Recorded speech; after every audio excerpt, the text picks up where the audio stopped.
What's up, ladies and gentlemen? We are going to talk about the lovely Lone Star Grillz offset 20 by 42, why I picked it, what caused me. This is the official 2-year anniversary of this pit. I have learned a lot in barbecue. I have grown on this pit as far as an offset smoker goes. We'll get to that bit in a minute. So basically, when I was starting to pick this grill, I didn't really know what I wanted as far as offsets. I had never put my hands on an offset. I'd never ran an offset. I grew up on pellet grills from Rectex to Yoder's, and now I'm on to Smoking Brothers. They're American made, they're great, but that's not what this video is about. This is about offset smoking today. I was looking into mil specs, I was looking into a lot of other offset smokers, and one of the things that scared me away from mill scales and Franklin's and a lot of the other real Texas style, classic Texas style pits that you see is the workability and the amount of firewood they have to take. Now, I'm all the way down in Southwest Florida, and I mean all the way down. I mean, I am, so you take Miami as on one side, I am on the polar opposite side of the state in Naples, Florida. So wood is not as plentiful as it is in like Austin, Texas, or Dallas, or Fort Worth, or Kentucky, or you know, North and South Carolina for whole hog cooking. So I had to really, it was one of the main aspects is basically economy. How is this pit going to run? What is it going to run on? Am I going to have to feed 2 full-size logs into this pit? And I did my research. I sat in the computer for months and months and months and months, spoke to a lot of people from Gator Pits and a lot of other companies, and I kept swinging back to Lone Star Grillz. I did finally speak to Chris Goodlander and the crew over at Lone Star Pits, and he was an absolute gentleman, a phenomenal gentleman. He kept saying yes sir, no sir, very polite, really nice. So every 45, so now we're going to talk about the fuel. I've used pretty much every sort of standard wood that you can possibly find, your oak, pecan, hickory, cherry and fruit. I tend to stay away from the fruit woods on an offset.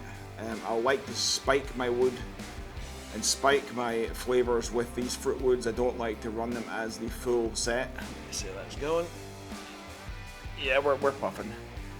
So basically this right here is what you would feed into one of these beautiful pits behind us every about 45 minutes to an hour, depending on the, obviously wood, depending on the ambient temperature, depending on what you are actually cooking. Obviously if you have, you know, loaded up with briskets or loaded up with that, it's going to take a lot more energy and a little bit more wood to actually get these. These are from Butler Wood. They're out of Gonzales, Texas, which is the other side of the state. Lone Star Grillz are in the suburb of North Houston. I can't remember, is it Conroe they just moved to? They might have already moved again. So there was a lot of aspects I wanted. First kind of aspect, now this is a 2-year anniversary of this pit. We'll get to that in a second. Thick metal was number 1. Good construction and beautiful welds was number 2. Economy was definitely number 3. Good quality and customer service was definitely number 4. And availability was number 5. So I ordered this, it was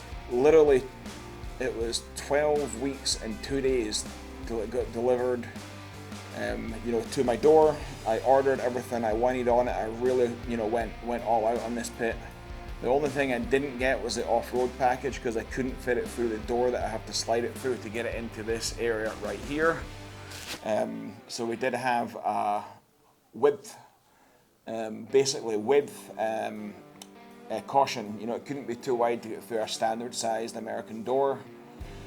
So basically here we are. We're going to talk about it here. We currently have a couple of little splits of wood in there just to kind of get some smoke for the background. We're going to go check that right now.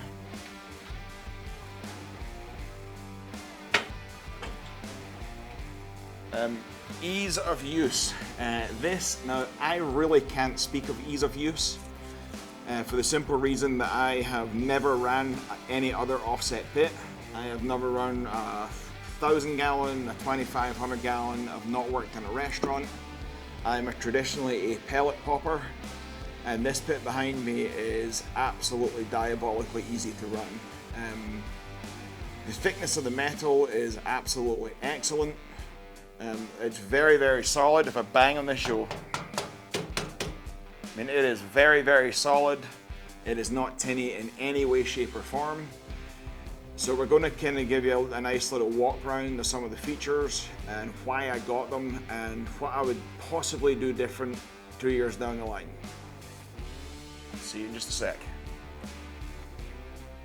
As you guys can see, this is the Lone Star Grillz 20 by 42 offset model. It is extremely, extremely thick. It is definitely, we'll pop this open, we'll get smoked out in the process. As you can see, we've got a couple of wood splits in there. We'll open that up a little bit. We'll get the fire raging and rolling. So, these are very, very thick pits. They're very, very phenomenally welded. The welds on them are some of the best welds I have seen on some pits by a long shot. The grates are extremely well built. Now you can bump up to a laser cut stainless steel grate if you want. I didn't really see that option, but if that's what you want to do, that's what you want to do. We also have a really nice stock stack that is square. Supposedly these square stacks flow about 25% better rate than a round stack of the same size, so that's why they have them square. You also have this lovely damper at the top, but you don't really have to run the damper like this. You can just go ahead and run it wide open all the time. Really no need to really batten it down. I did opt for the stainless steel shelf. I like stainless steel shelves, but as usual, as you use them, they're going to scratch. I did get the custom nameplate here. This was an option. Really suggest you do it. It's really cool. They'll do anything for you. As long as it's not too inappropriate, they will literally do anything for you. You can get your logo put on there, you can get your army branch, you can get your soccer team, you can get your whatever they want, they'll do it. You just have to proof it before they go ahead and put it into production. Let's put the lid back down and we'll show you some more. These are cool touch handles, which are absolutely fantastic. I've never ever been burnt. This right here is a phenomenal TrueTel gauge. These are the best in the industry. TrueTel is the industry standard for the best analog gauges on the market. Hinges. If you look right here, there's two really phenomenal hinges. These are their proprietary hinges. They have designed them. Yeah, I just oil them down with some beef tallow on a regular basis. Maybe like once or twice a month. If I'm doing a brisket, I'll actually kind of dip my finger in there and let a couple of drops go onto it. The shelf is 100% foldable, as you've just seen. Really, really good. Rounded door gasket. They do have a felt ring that seals the door completely, as well as a male and female section. Obviously, mates the door 100% with that felt ring. I've not seen any leaks around this so far. I've had it for the whole 2 years. The stack is absolutely fantastic. Over here I have the handle. That is an option you absolutely must get if you want to drag this around or you want to move it. Going under the grill, you have under the grill there is a stainless steel ball valve for your grease. You can add that onto the pile. You can also add a tube. So the tube for propane gas comes standard on these pits, but you can also opt to get another tube for your stokers, your fireboard fans or whatever you want to do to maintain temperatures a little bit, if you're in ultra cold weather. we're going to move on to the Firebox. I did opt for the 8-inch wheels. I don't know if you all can see them down there, but we did opt for the 8-inch wheels. Yep, you can see them a little bit. They're kind of hiding down there. They do come standard with a 5-inch plastic wheel, but I obviously wanted to go one bigger just because I couldn't get the offset package and I was salty about it. The next house, I will probably add the offset package to this or order another pit. We'll get on to the Firebox here in about 2 seconds. So let's go ahead and talk about the actual Firebox. We'll yak about that next. So on this model, they come standard with the plancho or griddle. As you would see, you would just pop that up and you can cook. You know, we did Cuban sandwiches on these the other day. They were absolutely fantastic. I've done smash burgers on this, seared steaks on it. You can do your eggs. You know, if you're on a long cook, you know, you're cooking briskets or pork shoulders and you're up really early, you can do your breakfast tacos all on this right here. It is actually a fantastic standard product to have on the actual fire. I believe on the bigger models you can get one, but it might also be an option. They also have more stay cool handles right here. Absolutely not a problem at all. Like I said, we've got my nameplate.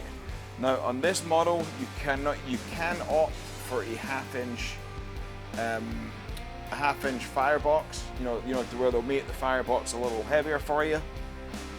I didn't really, think that was necessary down here in the state of Florida because we only get to 30, maybe 36 degrees for one day of the year. If it gets that cold, I'll just go use my pellet grills. Not a big deal, but this thing will perform in 36 degrees, no problem. Really, really fantastic. So going over to the actual door itself, we're going to go ahead and show you the door. We're going to kind of take you off the stand now. And we're going to get you in there and let you see some of the inside of the fire pot. Right, so we're now around to the door. We have a beautiful intake vent, which is right here. You see a little fire, maybe burning in there, maybe not. Maybe it went out. They have two really nice cool touch handles, as you see. Really, really easy to move this back and forward. Like I said, you can just lubricate this with some beef tallow and you can shut it and close it, it's not a problem. Yeah, the fire did go out. That's kind of good. We'll show you what's going on here. I opted for the ash catch tray in the bottom, as you can see down there, and it is no joke. Like, it is legitimately heavy. See, it's not no cheap little flimsy AC looking drain thing. It is absolutely rippingly heavy. And I also opted for the thicker Firebox grate, absolutely for sure. I think this is a must for longevity. The original one will be fine, but obviously we decided to do this a little different. I'm kind of pinched in here. The grate level on the top can be adjusted. There's one there, and there's also another grate level right down there. You can move that down if you want to do some coals and do some real direct heat grilling.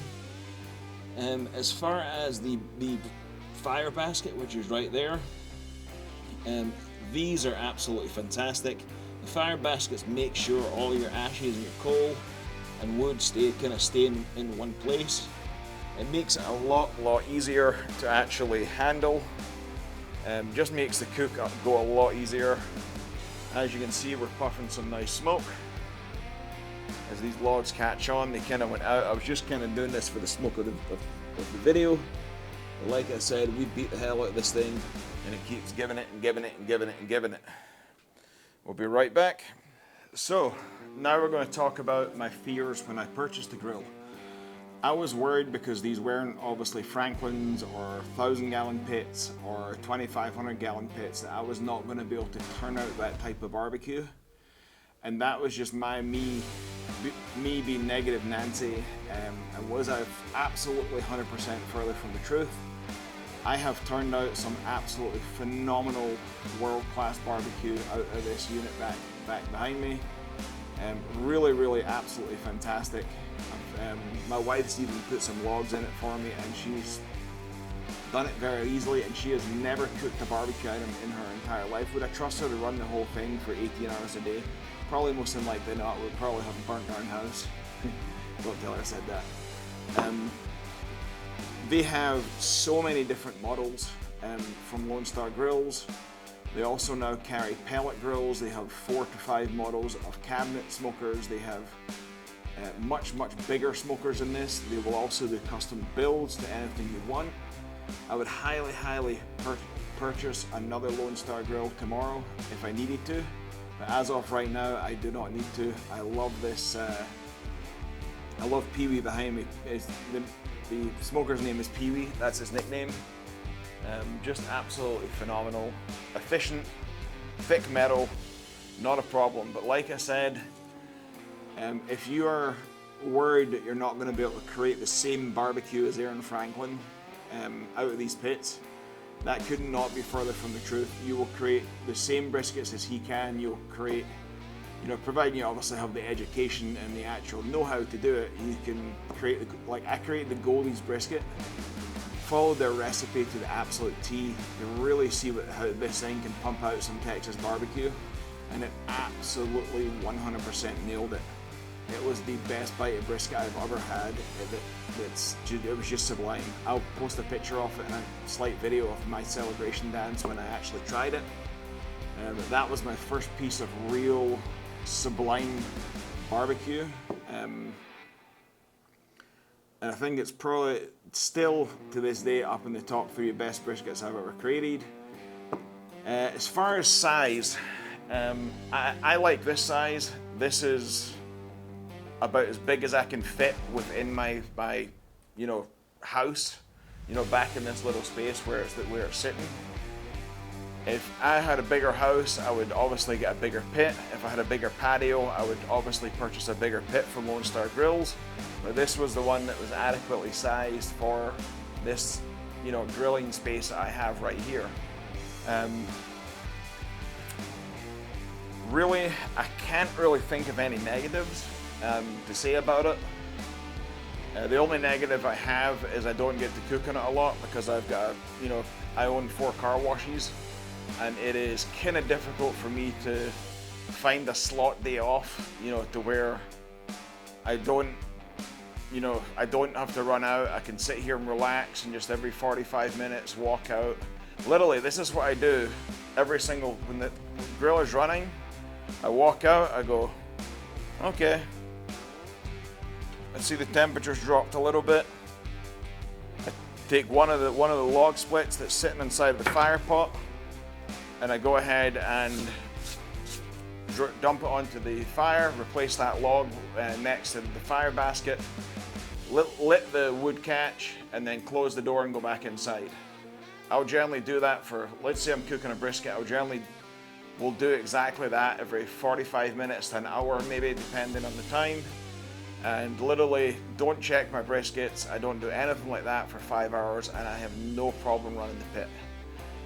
I also do hybrid cooks where I'll run the offset for the first 5-6 hours, get the gorgeous smoke flavor, and then quarterback pass it over to the pellet grills on the other side, and let me go to sleep, let me enjoy my restful night. I gotta get this beauty sleep. There's really not a negative thing I say about it. I don't think I've cooked a bad meal on it. I over smoked one ham on it, and that was my own fault because I allowed the fire to get out of hand, and I lost the fire. And when I started it back up, I should have taken the foot off. But I got all the acrid smoke of the fire got onto the ham, and that was all she wrote. Well, I want to thank you all for watching this video. I hope this makes and helps you decide. It's been a phenomenal 2 years with this pit. I've thoroughly enjoyed it. Everybody at Lone Star Grillz has been absolutely fantastic. I've never had a problem with the pit. Everything's worked phenomenally and seamlessly. It does exactly what I expect it to do. That's really all I can say is God bless America and have a fantastic day.